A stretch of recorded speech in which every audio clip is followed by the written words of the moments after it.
Clive knows now. Baba knows. Baba knows.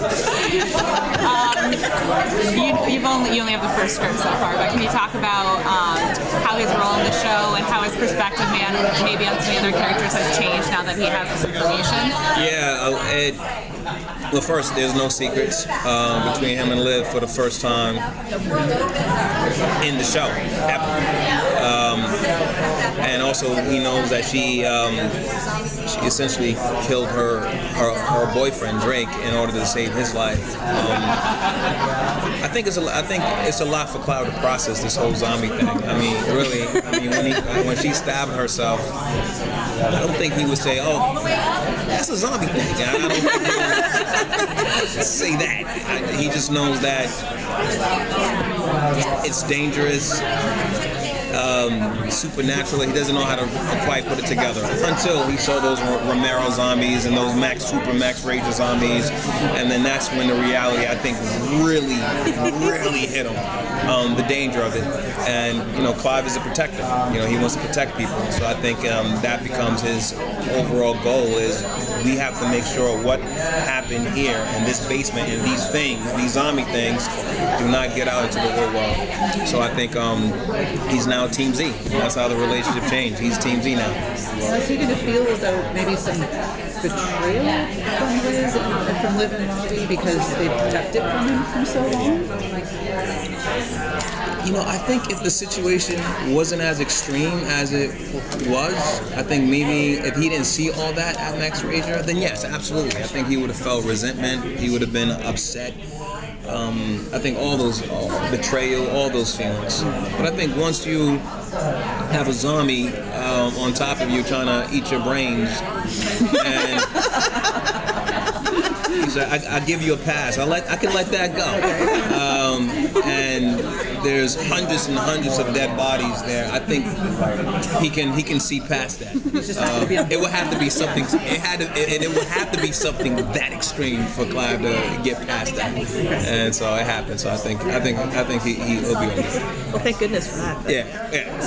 So how is he going to react to the militant zombies of Fillmore Graves? Like, how is he going to, I mean, he's got friends who are zombies, but then there's this whole other group coming in. Oh, absolutely, yeah. I mean, and they know exactly what's going on. They have an element of power.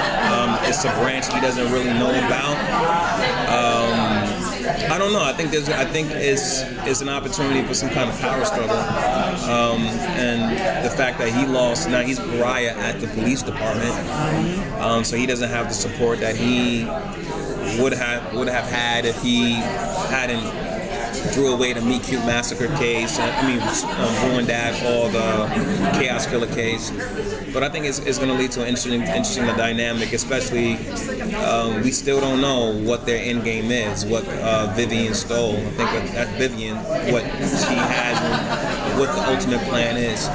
So it's just adds for more drama, more dynamics, more texture, but still comedy. Still going to have to use comedy in there too. We won't lose that. Well, now that if there's going to be any more like Case of the Week, obviously we'll have those as we go through the major arc.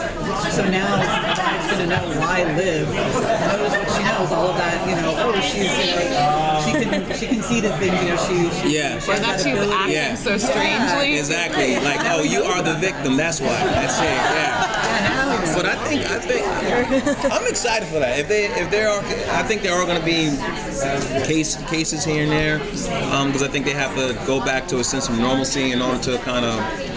But it obviously is not going to be the same as what we've seen in the last 2 seasons. I think he'll try to use it. I think he'll try to maximize that ability. I think there was a moment where after she killed Drake and she was mourning him, and we had to go. And I'm like, we have to go, and she wasn't going to go, so he has to talk to the brain. You're a soldier. He talked to the soldier. He talked to Janko.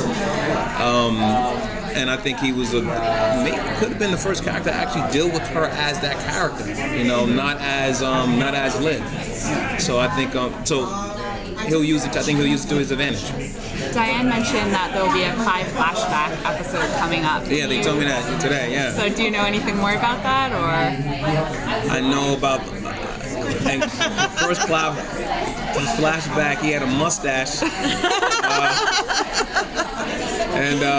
I make the joke that, and maybe he'll bring back his turtleneck. Maybe So you just have because, like aspirations. Yes, because the turtleneck wasn't banned in the flashbacks; it was banned in the future. So it's. Wardrobe doesn't have it anymore. I have one, so I'll bring my purple turtleneck. We see that on the screen. Just bring back. Yeah, I think it's a perfect opportunity to bring back the turtleneck with the leather jacket or with the mustache.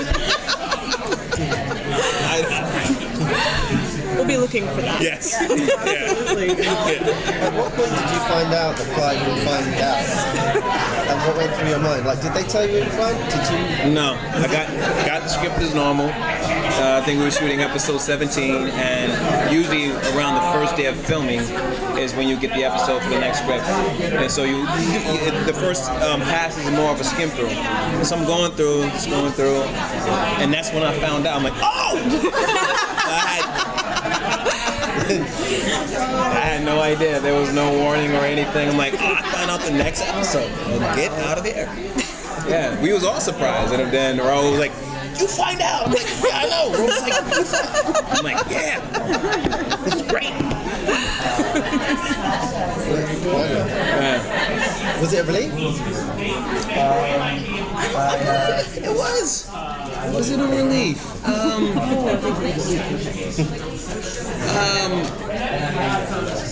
Well, I don't have to ask that question anymore. When do you think Clive's going to be? What do you think Clive's going to find out? I don't know it's a popular question, so that means I never have to answer that question again. But it was I like what they did with it. I mean, it was more about how it opened things up now. Anything that opens up the story, and I think that adds to the longevity of the storylines, the character, and the show, I think is great. And I think that particular timing, I thought it was great. I was like, oh, this is actually a great decision. Yeah, it was long enough. Yeah, it was long enough. Yeah. Great. Good? Yeah. Thank you guys. so much. Thank you.